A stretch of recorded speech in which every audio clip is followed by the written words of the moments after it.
Hello friends, I am MD Harun Al Rashid and it's my YouTube channel Harun Biojon. Today in this video I will discuss about breathing and exchange of gases from chapter number 14 from NCERT Biology. The NCERT Biology বইয়ের class 11 এর chapter number 14 breathing and exchange of gases সম্পর্কে আমরা বিস্তারিত আলোচনা এই ভিডিওতে করব। তো চলো দেরি না করে আমরা শুরু করি। প্রথমে আমরা আসছি দুটো টার্ম, সেটা হচ্ছে breathing and exchange. What is breathing and what is exchange? Breathing means আমরা নর্মাল যে ফুসফুস এবং নস্ট্রিলের মাধ্যমে ট্র্যাকের মাধ্যমে যে গ্যাসের এক্সচেঞ্জ করি, অর্থাৎ O2 টু CO2, O2 আমরা অ্যাবজর্ব করছি, শোষণ নিচ্ছি বাইরে থেকে ব্যাপন প্রক্রিয়ায় এবং CO2 কে ছেড়ে দিচ্ছি, সেটা হচ্ছে আমাদের ব্রিদিং। আর রেসপিরেশন হচ্ছে সে ব্রিদিং এর মাধ্যমে যে অক্সিজেনটা আমরা নিলাম, সেই অক্সিজেনটা যখন কলাকোষের প্রোটোপ্লাজমের মধ্যে যাচ্ছে এবং সেখানে গ্লাইকোলাইসিস ও ক্রেবস সাইকেলের মাধ্যমে এনার্জি তৈরি করছে, সেই এবং তার বাই প্রোডাক্ট হিসেবে CO2 তৈরি হওয়ার পর সেই CO2টা যখন আবার লাংসে ফিরে আসছে, তখন সেটাকে আমরা বলছি রেসপিরেশন। তাহলে ডেফিনেশন কি বলা যাবে? যে physical act taking air in and out of the lungs. তাহলে একটা ফিজিক্যাল প্রসেস যেখানে আমরা oxygen carbon dioxide in and out করে থাকি। আর রেসপিরেশন হচ্ছে একটা বায়োকেমিক্যাল প্রসেস যেখানে গ্লুকোজ থেকে এনার্জি ফর্মেশন করা হয়। তো ব্রিদিং হচ্ছে একটা ফিজিক্যাল প্রসেস, বাট রেসপিরেশন হচ্ছে একটা biochemical process.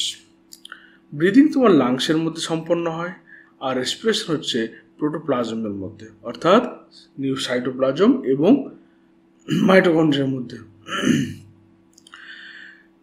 Breathing depends on respiration to expel CO2, but breathing হচ্ছে অক্সিজেন সাপ্লাই। রেসপিরেশনটা মেনলি অক্সিজেন সাপ্লাইয়ের উপর ডিপেন্ড করে। পারপাস কি? ব্রিদিং হচ্ছে বডি থেকে বডিকে কার্বন ডাইঅক্সাইড দেওয়া, অক্সিজেন দেওয়া এবং কার্বন ডাইঅক্সাইড বডি থেকে বের করে দেওয়া, এবং সেই অক্সিজেনটা যে কাজে ব্যবহার করা হয় সেই প্রসেসটার নাম হচ্ছে রেসপিরেশন, যার ফলে এটিপি আমাদের ফর্মেশন হয়।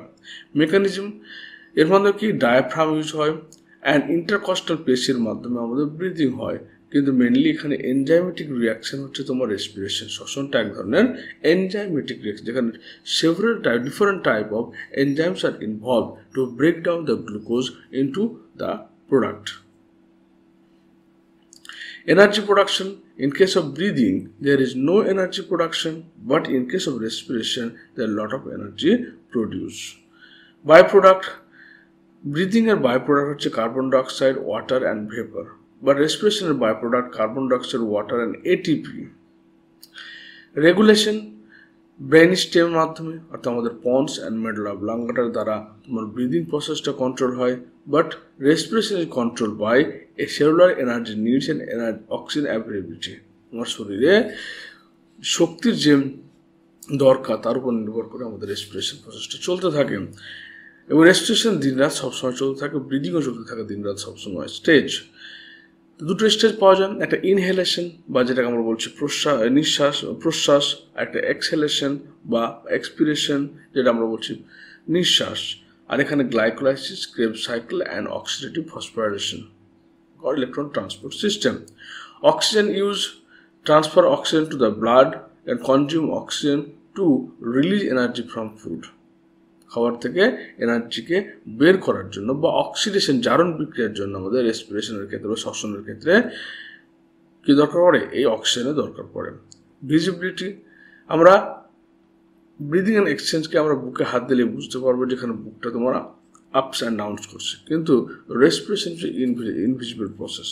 তাহলে শর্টে বলতে গেলে বলা যাবে যে ব্রিদিং হচ্ছে একটা ফিজিক্যাল প্রসেস যেখানে অক্সিজেনকে আমরা শোষণ করি আর কার্বন ডাইঅক্সাইডকে বাইরে বের করে দিই, কিন্তু রেসপিরেশন হচ্ছে একটা বায়োকেমিক্যাল প্রসেস যেখানে তোমার কোষের প্রোটোপ্লাজমের মধ্যে এনার্জিগুলো ব্রেকডাউন হয়, সাবস্ট্রেট ব্রেকডাউন হচ্ছে এবং তৈরি করছে energy by different enzymes.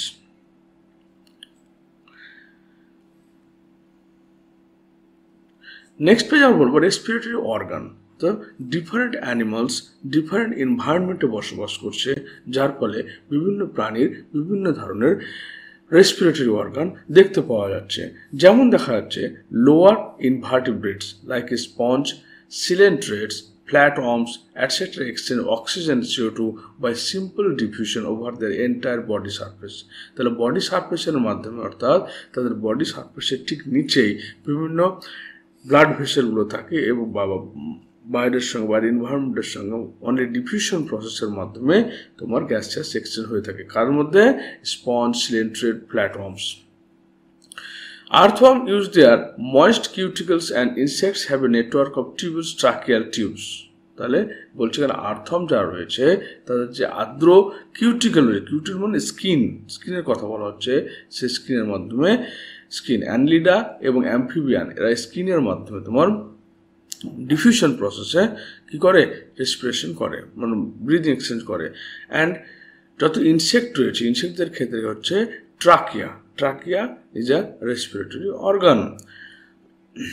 But special vascularized structure called gills are used by most of the aquatic arthropods and mollusca, whereas vascularized lungs bags called lungs are by the terrestrial forms of exchange of gases.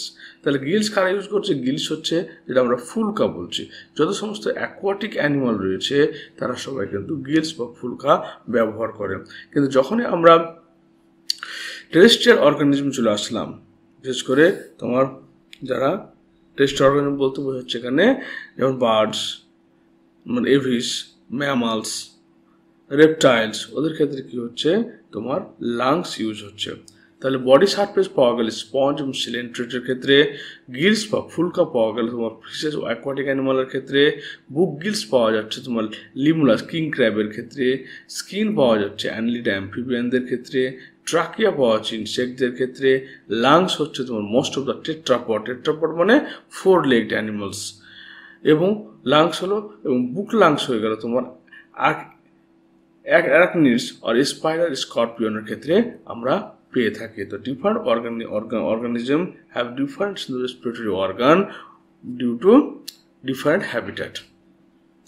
এবার আমরা চলে আসবো human respiratory system. মানুষের যে শ্বসন তন্ত্র রয়েছে, respiratory system রয়েছে, সেটা কি কি নিয়ে তৈরি থাকে। প্রথমে দেখবো আমরা we have a pair of external nostril opening but above the upper lips. তাহলে আমাদের আপার লিপসে কি রয়েছে? দুটো নস্ট্রিল রয়েছে। এই নস্ট্রিল এক্সটার্নাল নস্ট্রিল পার্ট রয়েছে অ্যান্ড ইন্টারনাল নস্ট্রিল পার্ট রয়েছে, এবং এই নস্ট্রিল পার্টের এই ভিতরের অংশটাকে আমরা বলছি নেসাল ক্যাভিটি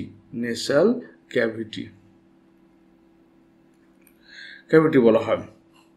এই নেসাল ক্যাভিটি দুটো রিজিয়ন রয়েছে, একটা হচ্ছে উপরের দিকে যে পার্টটা সেটা হচ্ছে ভেস্টিবুলার রিজিয়ন, আর একটা হচ্ছে রেসপিরেটরি রিজিয়ন। তাহলে ভেস্টিবুলার রিজিয়ন এর দুটো part, that is vestibular and respiratory. vestibular and respiratory part.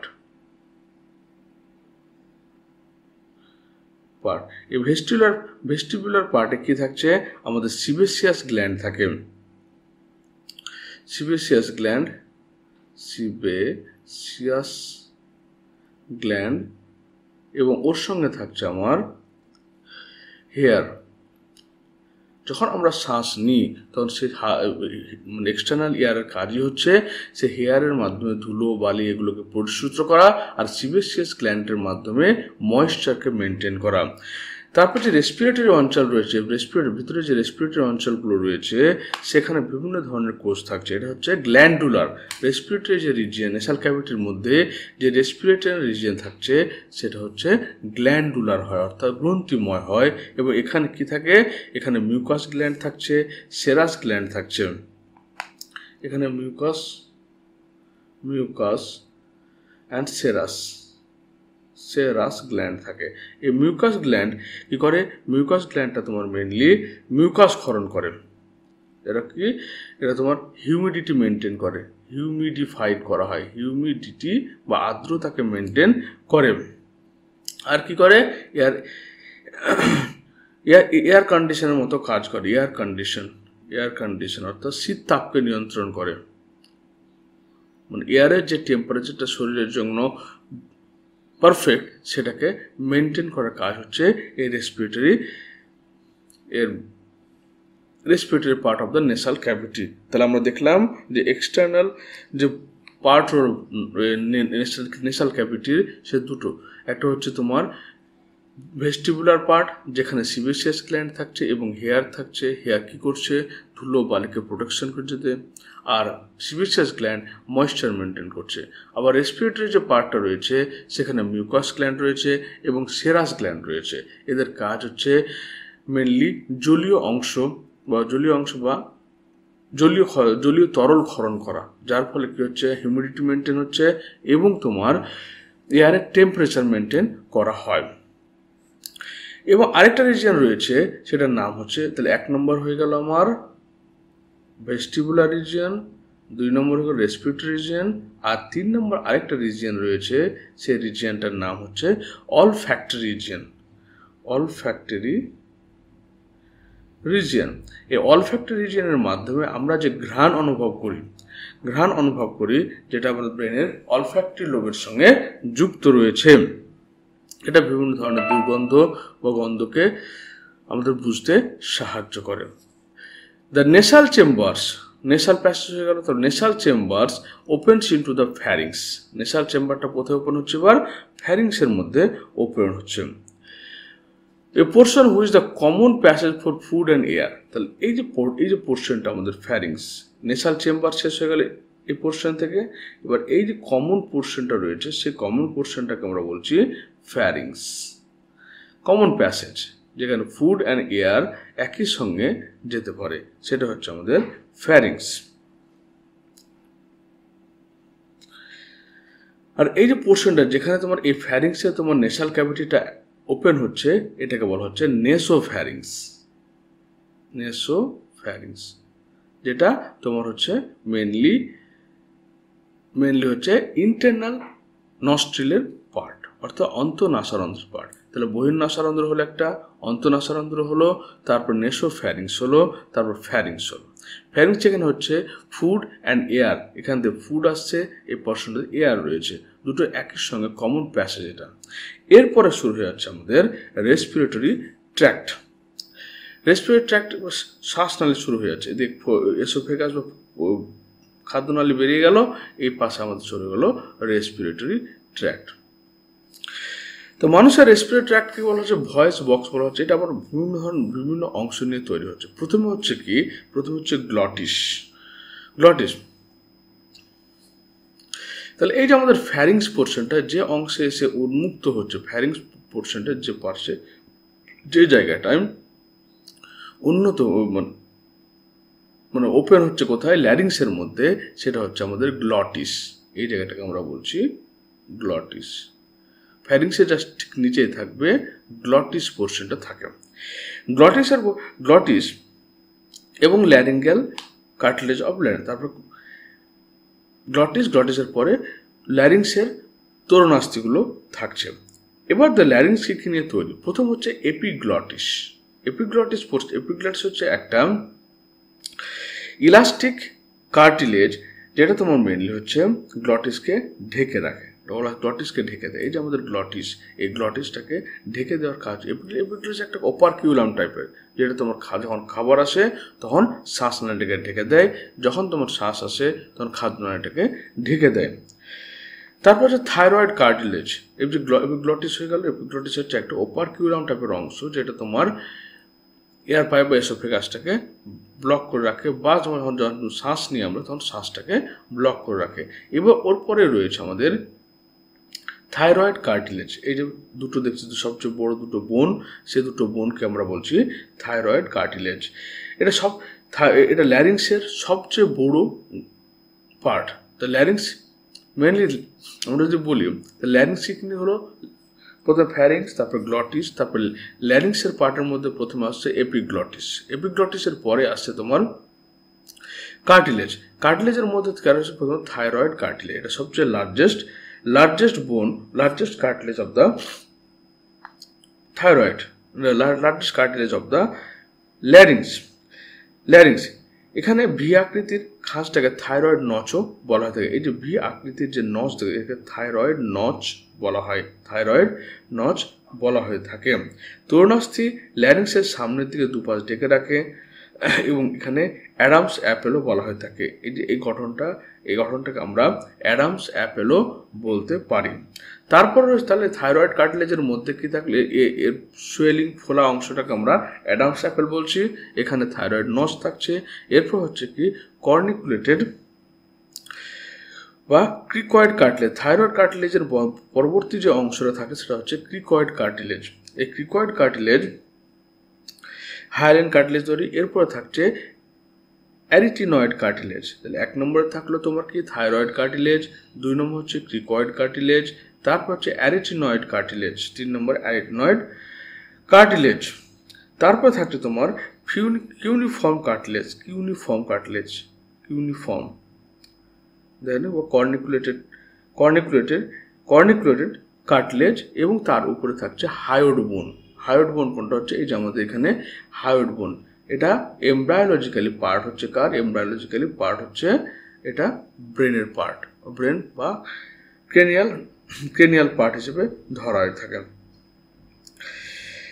এবার থাকছে ভোকাল কর্ড। ভোকাল কর্ড কি হচ্ছে? ল্যারিংসের মধ্যে দুজোড়া মিউকাস পর্দা দিয়ে গঠিত ভোকাল কর্ড থাকে। এই ভোকাল কর্ড কি করে? তোমার উপরের জোড়াকে ফলস ভোকাল কর্ড আর নিচের জোড়াকে ট্রু ভোকাল কর্ড বলে। এই যে ভোকাল বক্স, এই টোটাল যে অংশটা, এই অংশটা তোমার ভোকাল বক্স তৈরি করে। ভোকাল বক্স মানে যেখানে আমাদের ফুসফুস যখন চুপসে যায় তখন সে যে বায়ুটা বেরোয় বা ইন্সপিরেশনের সময় যে বায়ুটা বেরোয় সেই বায়ুটার চাপের জন্য ওর মিউকাস পর্দাটা মানে ভাইব্রেশন করে, যার ফলে আমাদের ভয়েস ফরমেশন হয়। তো এই ভোকাল বক্স কিনে তৈরি হলো। তাহলে ভোকাল বক্স দু রকমের হয়, একটা ট্রু ভোকাল কর্ড, একটা ফলস ভোকাল কর্ড। এবার ট্রু ভোকাল কর্ডের মধ্যে আমাদের সাউন্ড তৈরি হয়। তাহলে আমরা কি পেলাম? প্রথমে নেসোফ্যারিংস পেলাম। নেসোফ্যারিংস দুটো, একটা এক্সটার্নাল একটা ইন্টারনাল। তারপরে পেলাম ফ্যারিংস, তারপর গ্লটিস, তারপর এপিগ্লটিসের পরে আমরা thyroid cartilage, arytenoid cartilage, cricoid cartilage এবং কর্নিকুলেটেড কার্টিলেজ, এবং এগুলো সব নিয়ে তৈরি হচ্ছে আমাদের ভোকাল বক্স। ওকে, এবং থাইরয়েড কার্টিলেজের মধ্যে বৃহৎকৃত থাইরয়েড নচ থাকছে, আর থাকছে কি এটাকে অ্যাডামসন অ্যাপেলও বলা হয়ে থাকে। এটা সবচেয়ে লার্জেস্ট কার্টিলেজ বলা হয়ে থাকে। আর এখানে যে গ্লটিসটা থাকলো সেই গ্লটিসের কাজ হচ্ছে glottis can cover a thin elastic cartilage flap called epiglottis to prevent the entry. তাহলে এই গ্লটিসটা হচ্ছে যেখানে তোমার ফ্যারিংস শেষ হয় ল্যারিংস শুরু হলো, আর এপিগ্লটিস হচ্ছে একটা মেমব্রেন যেটা তোমার কি যখন খাদ্য যখন খাবার আমাদের খায় এসবের কাছ দিয়ে যখন যায় তখন যাতে এটা কভার থাকে, এই জায়গাটা কভার করে রাখবে যাতে এয়ার পাইপের মধ্যে খাবার না চলে যায়। এরপরে আমরা চলে আসছি আমাদের ব্রঙ্কাস বা ট্রাকিয়া। ট্রাকিয়া মানে কি? ট্রাকিয়া হচ্ছে আমাদের এই যে পোর্শনটা, এই যে ট্রাকিয়া, উইন্ড পাইপ বা ট্রাকিয়া বলা হয়, উইন্ড পাইপ। তাহলে আমাদের ল্যারিংসের পরে চলে আসলো ট্রাকিয়া। ট্রাকিয়া কি তৈরি? ট্রাকিয়াটা মেনলি 9 to 11 সেন্টিমিটার লং হচ্ছে। এখানে তোমার 16 থেকে 20টি 16 to 20 U shaped tracheal ring দ্বারা তৈরি থাকে। ট্রাকিয়াল রিং দ্বারা তৈরি থাকে। এই রিং থাকার জন্য ট্রাকিয়াগুলো চুপসে যায় না, এবং এই ট্রাকিয়ার ভিতরের যে চেম্বার রয়েছে সেই ভিতরের চেম্বারের মধ্যে মিউকাস ক্ষরণকারী গবলেট কোষযুক্ত মিউকাস সিক্রেটেড গবলেট কোষযুক্ত সিউডো স্ট্র্যাটিফাইড হেয়ারি এপিথেলিয়াম থাকে। এখানে সিউডো স্ট্র্যাটিফাইড এপিথেলিয়াম থাকবে। এপিথেলিয়াম যেখানে এটা হচ্ছে এপিথেলিয়ামটা হেয়ারি, এখানে হালকা সরু সিলিয়ার মতো রোম থাকবে, এবং এর কি হবে? গবলেট কোষ থাকবে, গবলেট সেল হয়। এই গবলেট সেলগুলোকে মিউকাস ক্ষরণ করার ফলে ধুলো বালি ইত্যাদি আমাদের লাংসের ভিতরে ঢুকবে না। এরপরে চলে আসছে আমাদের ব্রঙ্কাই। দেখতে পাচ্ছ ট্রাকিয়া যেটা 16 থেকে 20টি ইউশেপ ট্রাকিয়াল রিং দ্বারা তৈরি থাকলো এবং 9 থেকে 11 সেন্টিমিটার লম্বা হলো। ট্রাকিয়া হওয়ার পরে এবার লেফট এবং রাইট, এটা লেফট প্রিন্সিপাল ব্রঙ্কিয়াল আর এটা হচ্ছে রাইট প্রিন্সিপাল ব্রঙ্কিয়াল, রাইট। তো এই দুটো ভাগে লেফটটা লেফট লাংসের মধ্যে ঢুকবে, রাইটটা রাইট লাংসের মধ্যে ঢুকবে। তো এবার যে ব্রঙ্কাস ট্রাকিয়া থেকে দুভাগে ভাগ হয়ে গেল কি ব্রঙ্কায় বা প্রাইমারি ব্রঙ্কায়। এই প্রাইমারি ব্রঙ্কার মধ্যে যেটা রাইট সাইডের ব্রঙ্কায় থাকবে সেটা হচ্ছে তোমার 5 সেন্টিমিটার লং হবে, আর এটা লেফটটা হবে 2.5 সেন্টিমিটার লং। এবং এদের মধ্যে যে কার্টিলেজগুলো থাকবে, তরুণাস্থিগুলো থাকবে, সেগুলো লেফট সাইডে থাকবে তোমার 9 to 12 কার্টিলেজ দিয়ে তৈরি থাকবে, আর যেটা রাইট সাইডে সেটা হচ্ছে 6 to 8 কার্টিলেজ। তাহলে কি হলো, আমাদের ট্রাকিয়া দুটো পার্টে ভাগ হয়ে গেল, একটা লেফট একটা রাইট। তো লেফট পোর্শনটা লেফট লাংস যাবে, রাইট পোর্শনটা রাইট লাংসের মধ্যে যাবে। এবার লেফট যে প্রাইমারি ব্রঙ্কাসটা রয়েছে সেটা 2.5 সেন্টিমিটার লং এবং সেটা 9 to 12 কার্টিলেজ দ্বারা তৈরি থাকছে। যেখানে রাইট যে কার্টিলেজ ব্রঙ্কায় থাকছে বা ক্লোম শাখার কোষ থাকছে সেটা হচ্ছে 5 centimetre long and 6 to 8 cartilage দ্বারা তৈরি থাকছে। এবার সেই প্রাইমারি কার্টিলেজ আবার তোমার সেকেন্ডারি কার্টিলেজে ডিভাইড হয়ে যাচ্ছে। এবার সেকেন্ডারি কার্টিলেজ যখন ডিভাইড হলো সেমন সেকেন্ডারি ব্রঙ্কায় পর আবার টার্সিয়ারি ব্রঙ্কায় ডিভাইড হয়ে গেল। তিনটে পার্টে ব্রঙ্কায় বা ক্লোম শাখার কোষগুলো ভাগ হবে। একটা হচ্ছে তোমার প্রাইমারি ব্রঙ্কাস, সেকেন্ডারি ব্রঙ্কাস এবং টার্সিয়ারি ব্রঙ্কাস, তিনটেতে ভাগ হয়ে গেল।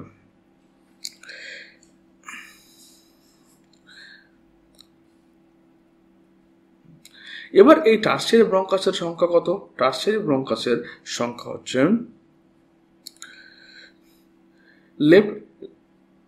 লেফট লাংসে থাকছে তোমার 8 টার্সিয়ারি ব্রঙ্কাস এবং রাইট লাংস যেটা হচ্ছে সেখানে তোমার 10 টার্সিয়ারি ব্রঙ্কাস থাকবে। মানে এতগুলো ব্রাঞ্চ তৈরি হবে। এরপরে তোমার আমার টার্মিনাল ব্রঙ্কিওল। এরপরে এই টার্মিনাল ব্রঙ্কাস যেখানে ব্রঙ্কাসটা শেষ হলো, অর্থাৎ প্রথমে হচ্ছে ট্রাকিয়ার পরে primary bronchus left and right, তারপর সেকেন্ডারি ব্রঙ্কাস লেফট রাইট এবং দুটো করলো সেকেন্ডারি ব্রঙ্কাস, তারপর টার্সিয়ারি ব্রঙ্কাসটা রাইট লাংসের ক্ষেত্রে 10খানা থাকবে এবং লেফট লাংসের ক্ষেত্রে 8খানা থাকবে। এবার সেই টার্সিয়ারি ব্রঙ্কাসটা আবার ডিভাইড হওয়ার ফলে এখানে টার্মিনাল ব্রঙ্কাস ফরমেশন করবে। এরপর টার্মিনাল ব্রঙ্কাই বা ক্লোম শাখার শেষ। এরপর তৈরি হবে কি ব্রঙ্কিওলগুলো তৈরি হতে শুরু করলো। এই ব্রঙ্কিওলগুলোকে আবার ভাগ করছে কি দেখো, একটা হচ্ছে লোবিউলার ব্রঙ্কিওল, টার্মিনাল ব্রঙ্কিওল এবং রেসপিরেটরি ব্রঙ্কিওল। এই তিনটে ভাগে ভাগ করা হচ্ছে লবিউলার, টার্মিনাল আর রেসপিরেটরি ব্রঙ্কিওল। এরপর হচ্ছে আমাদের অ্যালভিওলার ডাক্ট মানে কি, যেখান থেকে ব্রঙ্কিওল থেকে অ্যালভিওলারে যে নালীটা এসছে সেটা হচ্ছে অ্যালভিওলার ডাক্টের পরে রয়েছে তোমার অ্যাট্রিয়াম, অ্যালভিওলার স্যাক, শেষ পর্যন্ত চলে আসছে আমাদের অ্যালভিওলাস। এই অ্যালভিওলাসের মধ্যে কিন্তু আমাদের কি হবে, মানে গ্যাসিয়াস এক্সচেঞ্জটা ঘটবে। তাহলে কি হলো, প্রথমে আমাদের নেসোফ্যারিংস হলো। নেসোফ্যারিংসটা প্রথমে বললাম কি নেসাল ক্যাভিটি, এটা এক্সটার্নাল এবং ইন্টারনাল দুটো পার্ট। এক্সটার্নাল পার্টটা তোমার ডিভাইড হয়ে গেল, একটা হচ্ছে এক্সটার্নাল পার্টটা ডিভাইড হয়ে গেল কিসে, ভেস্টিবুলার অঞ্চল, রেসপিরেটরি অঞ্চল অ্যান্ড অলফ্যাক্টরি লোবস।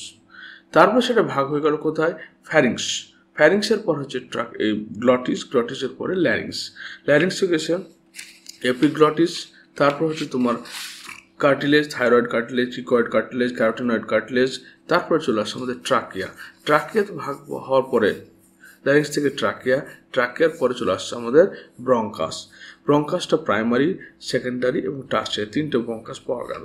তারপরে চলে আসলো ব্রঙ্কিওলটা আবার লবিউলার ব্রঙ্কিওল, টার্মিনাল ব্রঙ্কিওল এবং রেসপিরেটরি ব্রঙ্কিওল তিনটা ভাগে ভাগ হলো। এবং ব্রঙ্কিওলটা তারপরে শেষে অ্যালভিওলার ডাক্টের মাধ্যমে অ্যালভিওলারের সঙ্গে যুক্ত হয়ে গেল, যেখানে গ্যাসিয়াস এক্সচেঞ্জটা ঘটবে। এরপর আমরা চলে আসা একটা জিনিস, যে ফুসফুসের যে স্ট্রাকচার, ফুসফুসের কি থাকছে, ফুসফুসের we have two lungs left and right which covered by double layer pleura। তো ফুসফুসের আবরণকে আমরা কি বললাম, প্লুরা বলছি। এবং প্লুরা দুটো হয়, একটা হচ্ছে external, outer parietal layer, parietal pleura, এবং একটা ভিসারাল প্লুরা, যেখানে ব্লাড ভেসেলগুলো ছড়িয়ে ছিটিয়ে থাকে। এবং দুটোর মধ্যবর্তী যে জায়গাটা, সেটাকে আমরা বলছি প্লুরাল ক্যাভিটি। এবং প্লুরাল ক্যাভিটির মধ্যে প্লুরাল ফ্লুইড ভর্তি থাকবে। The part starting with the external nostril up to the terminal bronchiole constitute the conducting part, where the alveoli are the duct from the respiratory exchange or part of respiratory system। তাহলে আমরা কি দেখলাম, আমরা দেখলাম লাংসের এই যে nasal থেকে chamber থেকে শুরু করে ব্রঙ্কিওল পর্যন্ত হচ্ছে কি আমাদের রেসপিরেটরি প্যাসেজ, যেখানে শ্বাসটা যাচ্ছে। আর শ্বাসের আদান প্রদানটা কোথায় হচ্ছে, এই অ্যালভিওলায়ের মধ্যে ব্রিদিং এক্সচেঞ্জ হচ্ছে, অর্থাৎ অক্সিজেন কার্বন ডাইঅক্সাইডের এক্সচেঞ্জ হচ্ছে।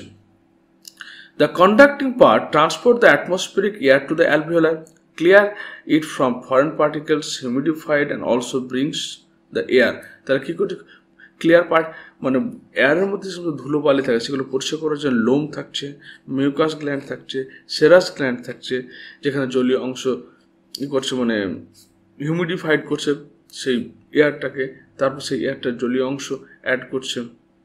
ওকে, তারপর সেটা চলে আসছে অ্যালভিওলে। এবং অ্যালভিওলে আসার পরে সেখানে বডিকে অক্সিজেন দিচ্ছে এবং কার্বন ডাইঅক্সাইড বের হচ্ছে, কারণ অ্যালভিওলার চারিদিকে কী থাকছে, এরকমভাবে ব্লাড ভেসেলগুলো ছড়িয়ে ছিটিয়ে অবস্থান করছে, যার ফলে তোমার হচ্ছে এই ব্লাড এবং অ্যালভিওলার মধ্যে গ্যাসেস এক্সচেঞ্জ যা সিম্পল ডিফিউশন প্রক্রিয়ায় সম্পন্ন হচ্ছে। The lungs are situated in the thoracic chamber, which is anatomically airtight chamber। thoracic chamber মানে আমাদের যে চেস্ট, যেখানে থোরাক্স রয়েছে, কারণ আমাদের 12 পেয়ার অফ কি রয়েছে, 12 পেয়ার কি রয়েছে, থোরাক্স ভার্টিব্রা রয়েছে। এই থোরাসিক ভার্টিব্রার মধ্যে আমাদের রয়েছে lungs. The thoracic chamber is form dorsally by the vertebral column. তাহলে পিঠের দিকে আমাদের কি থাকছে, ভার্টিব্রাল কলাম অর্থাৎ শিরদাঁড়া থাকছে, এবং সামনের দিকে কি থাকছে, স্টারনাম, অর্থাৎ স্টারনাম এবং ডরসাল ভার্টিব্রা, এই দুটো থোরাসিক ভার্টিব্রা, এই দুটোর মধ্যখানে লাংস থাকছে। এবং সাইডে পেরিফেরাল পোর্শনে কি থাকছে, এখানে রিবস থাকছে, অর্থাৎ বুকের পাঁজরগুলো থাকছে। তাহলে বুকের পাঁজর, ডায়াফ্রাম এবং পিছনের দিকে তোমার ভার্টিব্রা, এর মধ্যখানে এয়ার টাইট যে চেম্বারটা, সেটা হচ্ছে লাংসের ক্যাভিটি বা লাংস চেম্বার। এবার আমাদের লাংসটার স্ট্রাকচার যদি দেখি, তাহলে আমাদের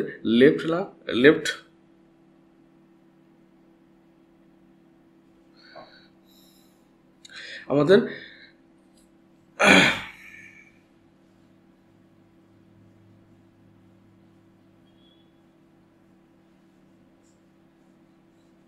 তাহলে আমাদের এই যে রাইট লাংস রয়েছে এবং লেফট লাংস রয়েছে। এবার লেফট লাংসের ক্ষেত্রে আমরা দেখতে পাচ্ছি, এবার এই রাইট লাংসটা আমাদের অনেকটা বড় সাইজ, একটু বিগ সাইজ। রাইট যে ডান যে ফুসফুসটা রয়েছে, এটা একটু বিগ সাইজ হবে, এবং এখানে 3টে চেম্বার থাকবে, সুপিরিয়র লোব, মিডিল লোব আর ইনফিরিয়র লোব। কিন্তু লেফট লাংসটা একটা সুপিরিয়র লোব থাকবে, একটা ইনফিরিয়র লোব থাকবে, দুটো বান্ডল, একটা মিডল ফিশার বা অবলিক ফিশার থাকবে। কিন্তু হরাইজন্টাল ফিশার আর অবলিক ফিশার দুটোর মাধ্যমে রাইট লাংসটা 3টে চেম্বারে ভাগ থাকবে, এটার সাইজটা অনেকটা বড় হবে। কিন্তু লেফট লাংসটা হচ্ছে সাইজ ছোট হবে, এবং এর মধ্যে একটা কার্ডিয়াক নচ পর্যন্ত থাকবে, যেখানে আমাদের হার্ট প্রেজেন্ট থাকে, কার্ডিয়াক নচ, যেখানে হার্টটা এই জায়গাটাতে হার্টটা প্রেজেন্ট থাকবে।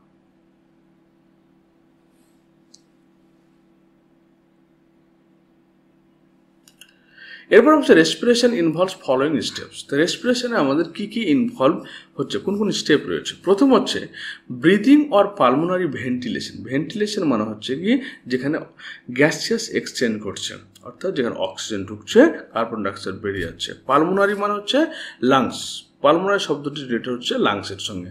Which atmospheric air is drawn in and CO2 rich alveoli is reach out, অর্থাৎ এখানে অ্যালভিওলাই যখন কার্বন ডাইঅক্সাইড বেশি হচ্ছে কার্বন ডাইঅক্সাইডে বেরিয়ে যাচ্ছে এবং অক্সিজেন ওখানে ভিতরে ঢুকছে। Diffusion of gases oxygen and CO2 across alveoli membrane, alveoli যে এই যে মেমব্রেনটা রয়েছে সেই মেমব্রেন দিয়ে কী হচ্ছে ব্লাড ভেসেলের মধ্যে অক্সিজেন আসছে, কার্বন ডাইঅক্সাইড ট্রান্সপোর্ট হচ্ছে মানে এক্সচেঞ্জ হচ্ছে। তারপর কী হলো, এখানে যখন ব্লাডের মধ্যে অক্সিজেন চলে আসলো তখন সেই অক্সিজেনটা কী হলো সারা শরীরে ব্লাড ভেসেলের মাধ্যমে ট্রান্সপোর্ট হলো। এবার ট্রান্সপোর্ট হওয়ার পরে কী করবে, সেই O2টা কলাকোষের মধ্যে যাবে, কলাকোষের মধ্যে রেসপিরেশন বা শ্বসন হবে, শ্বসনের পরে glycolysis, Krebs cycle, electron transport সিস্টেমের মাধ্যমে সেখানে বাই প্রোডাক্ট CO2 তৈরি হবে।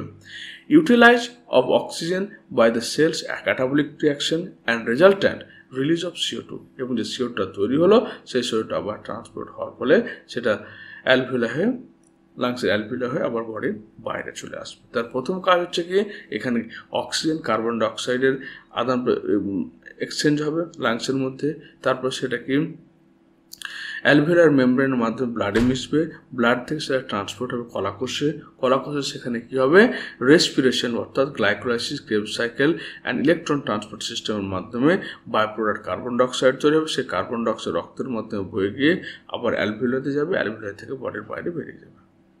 এই হচ্ছে প্রসেস।